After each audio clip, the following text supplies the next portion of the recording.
ocupacional. Eu me formei na Universidade Federal de Pernambuco.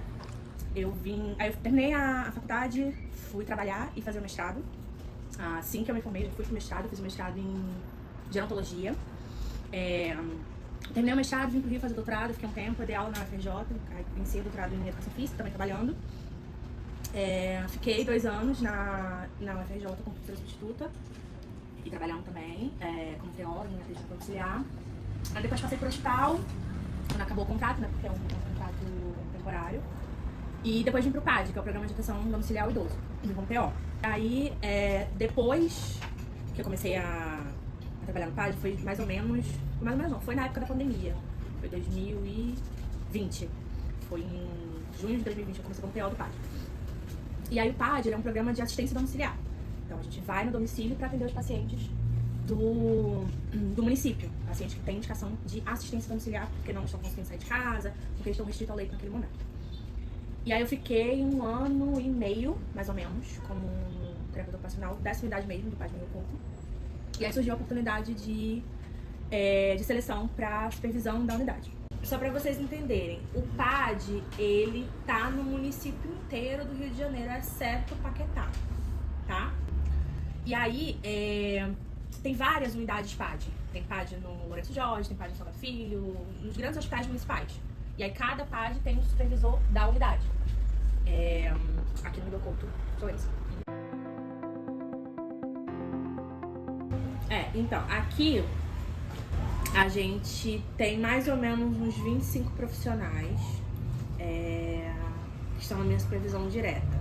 E 5 motoristas na minha supervisão indireta, porque eles são terceirizados, mas eles respondem a mim no dia a dia, que são os motoristas que levam a equipe para fazer os atendimentos na rua. Então, ao todo, seriam tipo uns 30. Então, hoje o PAD ele tem médico, enfermeiro e técnico de enfermagem, fisioterapeuta, terapeuta ocupacional, psicólogo, fono, nutri e assistente social. Acho que eu preciso de. Então, é uma equipe multidisciplinar. Então, eu supervisiono toda a equipe que faz o atendimento. Nós temos os técnicos administrativos que fazem a agenda e faturamento da unidade. E temos a nossa jovem aprendiz, que é a Hannah, que também está na minha supervisão desde esse ano. E aí, toda essa equipe, diariamente, ela sai pra rua pra fazer os atendimentos e eu tô aqui de segunda a sexta, então eu fico organizando aí a ida dessa galera pra fazer os atendimentos nas ruas. Então, a supervisão da unidade, ela tá diretamente relacionada ao funcionamento da unidade. Como é que a unidade funciona? Os pacientes precisam de atendimento domiciliar. Então, eu organizo diariamente a saída desses profissionais pra rua. Eu organizo se tem alguma demanda de algum paciente que não está sendo contemplada por qualquer que seja o motivo. Eu organizo se, desde o ano passado, que a gente iniciou com alguns pacientes em internação domiciliar, que são pacientes que, além de receber o atendimento, né, a assistência, eles recebem também alguns materiais e alguns insumos. Então, eu fico responsável por organizar para ver se todo o match-médio desses pacientes, desses usuários estão sendo entregues, estão sendo fornecidos adequadamente, além do plano terapêutico, né? Se está indo na quantidade física correta, se está indo na quantidade de terapia ocupacional correta. Eu lido diariamente com as demandas individuais dos profissionais, então, é um profissional que não recebeu o VR, que não recebeu vale refeição, que não recebeu vale transporte. Eu tenho muita demanda de RH, de recurso humano, que eu também resolvo, então trocar ponto, lançar atestado para ver se para abonar falta. Eu era da equipe, né? Eu era terapeuta ocupacional da equipe. Então, o terapeuta ocupacional na equipe, a gente tem duas equipes na atenção domiciliar, que é a EMAD, que é a equipe multiprofissional de atenção domiciliar, que é o médico, o enfermeiro, o fisioterapeuta e o técnico de enfermagem. Eles são fixos daqueles pacientes. E a gente tem a EMAP, que é a equipe de apoio profissional. E aí a gente roda todos os pacientes. Então, o TO é da EMAP. A gente tem um TO por unidade. E aí, eu sempre participava junto com a equipe desse momento de discussão de todos os casos. Porque eu não estava específica em 1 ou 2 pacientes. Eu, teoricamente, rodava todos eles. E eu sempre tive uma boa relação com a equipe em relação a esse cuidado compartilhado, a trocar ideia, a verificar de que forma a gente podia garantir o melhor cuidado daquele paciente, daquele usuário. E aí, quando surgiu a oportunidade, a minha supervisora técnica, na época, a minha supervisora da unidade estava afastada no momento, a minha supervisora técnica na época, falou: olha, por que você não faz a seleção? acho que você tem perfil, acho que você tem uma boa relação com a equipe. Enfim, eu acho que você é organizada, acho que você conseguiria, enfim, dar conta das demandas da unidade, etc. Eu falei, vou tentar. E aí fiz a seleção foi entrevista, tinha uma prova e análise de currículo. E aí eu consegui, assim, a primeira TO como supervisora de PAD. Historicamente, a maioria era ou enfermeiro, na época tinha uma físio e tinha uma fono. Mas TO nunca tinha tido, assim. Cara, então, teve alguns momentos desafiadores, assim. Assim que eu entrei, eu tinha uma profissional que eu já tinha uma dificuldade de relacionamento com ela quando eu era ainda da equipe. E aí, essa dificuldade se manteve quando eu virei supervisora, quando eu virei gestora. E essa era uma profissional que ela já tinha dado, digamos assim, problema com outros supervisores antes. Então já tinham saído os supervisores por causa dela da unidade. E aí ela foi um desafio muito grande pra mim. Hoje ela não tá conosco mais na equipe, mas foi muito difícil a demissão dela. Foi uma demissão carregada de carga, de trabalho, de carga emocional. São muitas demandas, mas a gente aprende a organizar a rotina dos outros, não aprende? Então a gente tem que aprender a organizar a nossa rotina.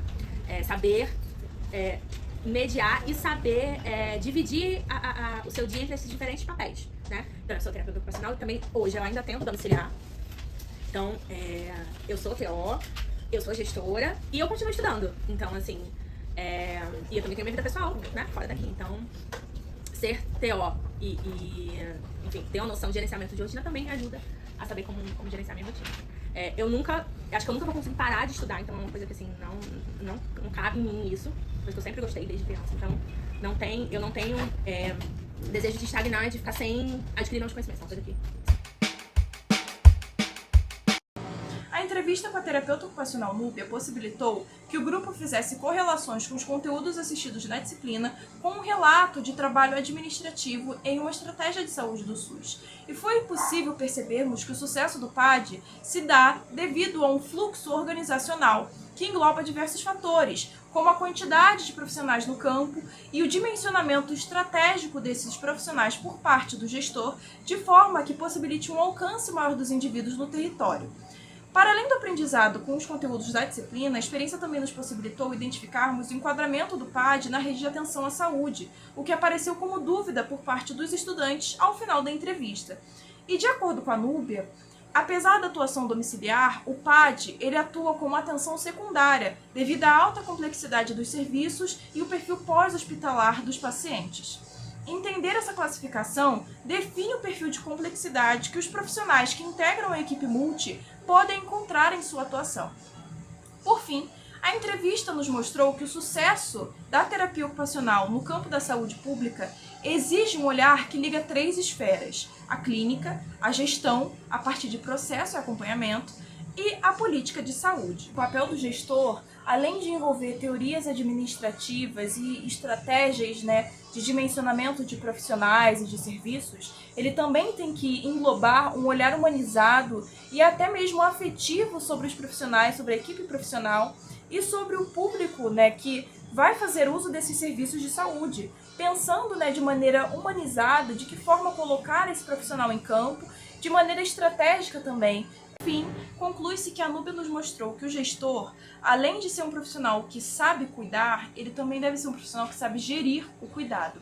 E que o terapeuta ocupacional, ele nesse trabalho administrativo, ele traz um olhar diferencial que vem da sua formação, que vai observar as atividades humanas e o cotidiano como fatores cruciais para a organização dos serviços de saúde, e que devem ser fatores que devem ser extremamente considerados no momento de pensar tanto na alocação dos profissionais, como nos serviços e até mesmo nos indivíduos que fazem uso desses serviços.